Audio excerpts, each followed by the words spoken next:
During this unit, we've been talking about the figure or the human body in art. And we especially paid attention to Aaron Douglas's artwork that used repeated human shapes to show movement and rhythm.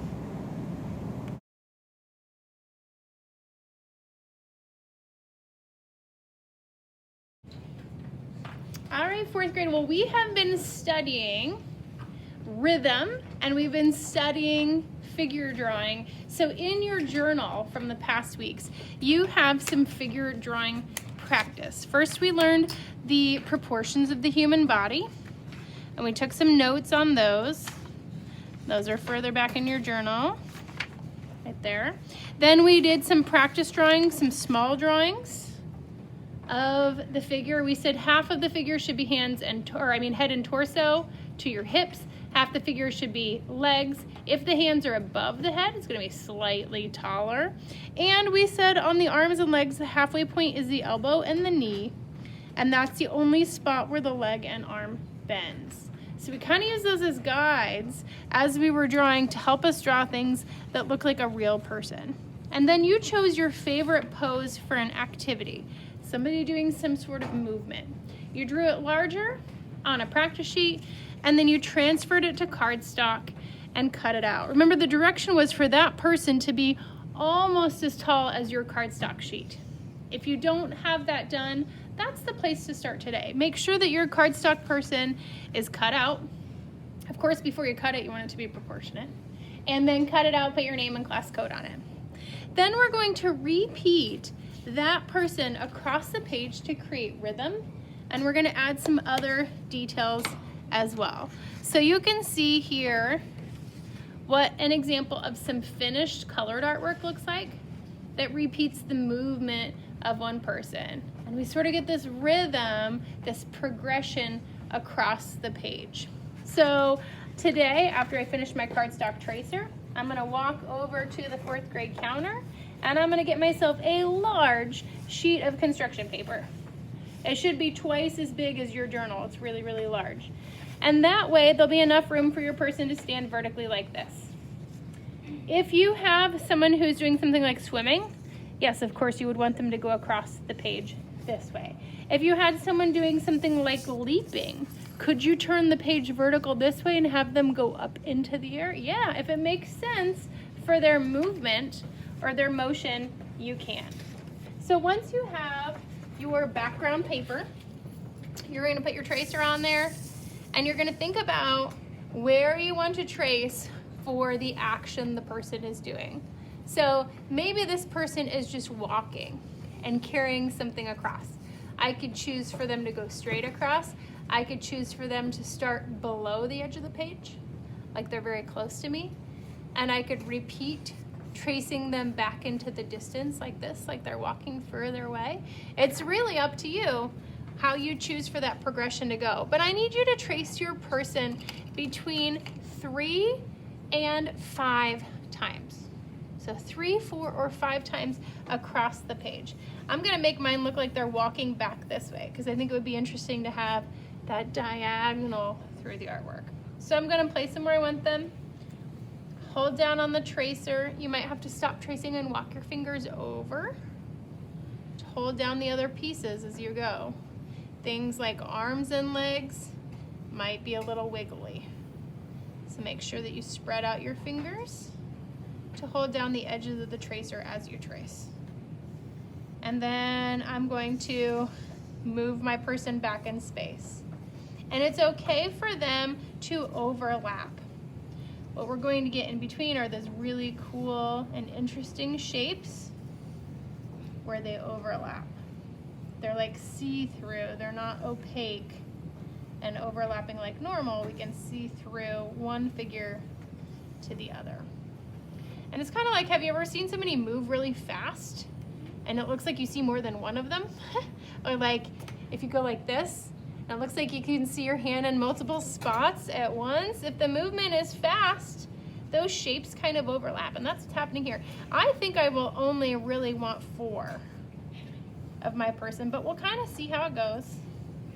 I can always erase and change. If my template slips, Don't get frustrated. You have part of a line there you can line it up with, and then you can just finish.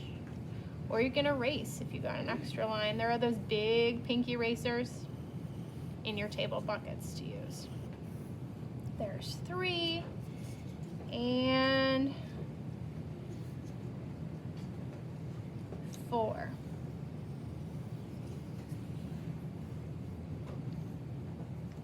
And I'm looking at the shapes that are created between the figures. I'm looking at where the arms and legs overlap to create some really interesting shapes and a sense of rhythm. Movement from the repetition. That's pretty cool. I like the way it curves up and over and fills the space. Now I need to think about, are there other shapes and lines that are needed? I can't draw all the details on my person, like clothes and face. That's too much. I need to keep it kind of simple because we're gonna paint these later, and so they need to stay simple. But if you have somebody playing basketball and they're going up for a shot and their arms are up like this, maybe on the last one, or maybe on all of these going up, they have the basketball, and then on the last one, the ball's in the air. They've released the ball and it's up there. Maybe if your people are swimming, maybe you want a few lines through your artwork to suggest waves or water. That makes sense. Maybe on mine, I just want a really simple heart shape to represent the abstract idea of love. And they're carrying it through my painting, and in the end, it's gonna take flight into the air. Big, simple shapes, okay? Not a lot of details.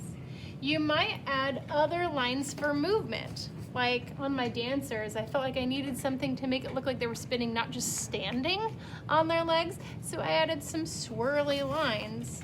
You might add, a pathway back into the background that overlaps your people. Remember when we looked at the inspiration artwork, how there were plants overlapping in the background, or other figures of the ship in the distance that the figures were walking towards. So you might think about, how are you going to make those spaces interesting? They're simple lines, simple shapes.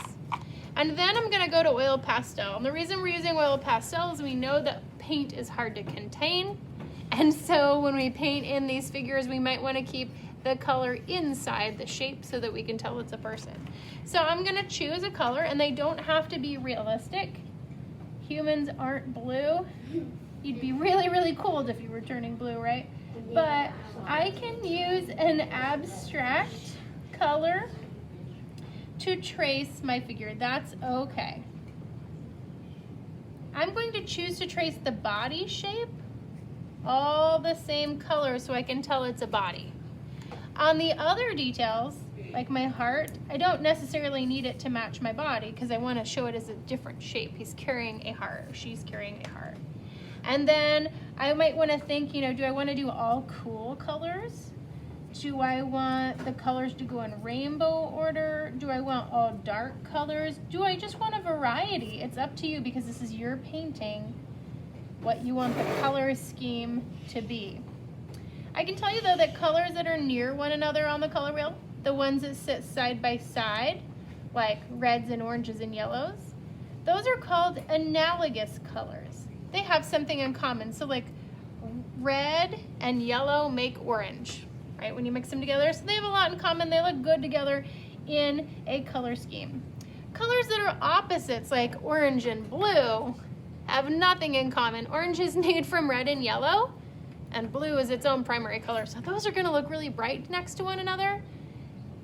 Neighbor colors or analogous colors are gonna look really calm and peaceful. So just think about that as you're picking colors. What's the sort of look you want for the artwork? And you're just gonna trace all those pencil lines, and then next time we'll come back and we'll add some cool watercolor techniques in between.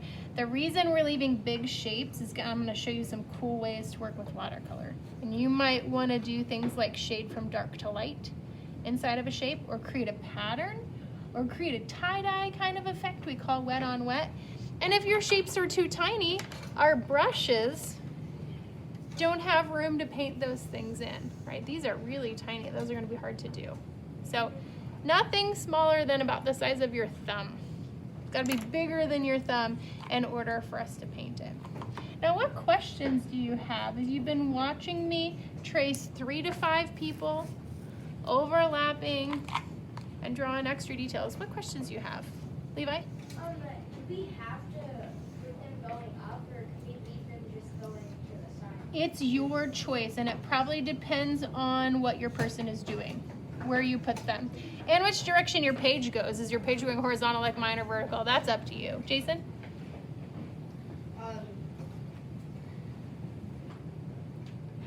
How would you paint how would you paint in between all the oil pastels between the hearts? Yeah, so we do have some smaller detail brushes that you can dab in those little spaces, but we'll use this size brush for most of your background spaces and inside your figure.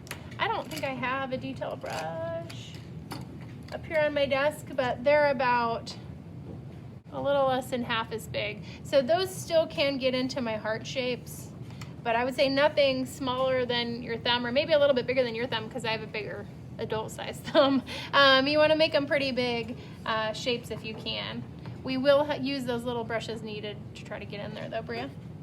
What if you mess up like the oil pastel? So oil pastels cannot be completely erased. They are sort of permanent. Sometimes you can take your finger and scrape some off, but it'll leave a smudge behind. So that's why we're doing that first layer in pencil. So hopefully most of our erasing and changing we can do with just our pencil. And then kind of like working with a Sharpie, when you get to the oil pastel, you just have to go slow and careful and really focus on what you're doing. Now, did I color anything in solid? Nope, not at this point. Now next week you might decide some things need colored in, but right now I just want lines, edges. And then we'll learn more about painting next week, and you'll decide which areas get painted, and maybe some of them will get colored. But for this point today, you need to, step 1, finish cutting out your tracer. Step 2, get a paper from the back counter. Label it with name and class code. 4 and whatever your teacher's first letter is, right? So 4B, 4G, 4F. And then trace your person 3, 4, or 5 times across the page, whatever arrangement you want. If they were doing a cartwheel, they might need to go like this. It depends on their pose. And then trace those lines in oil pastel.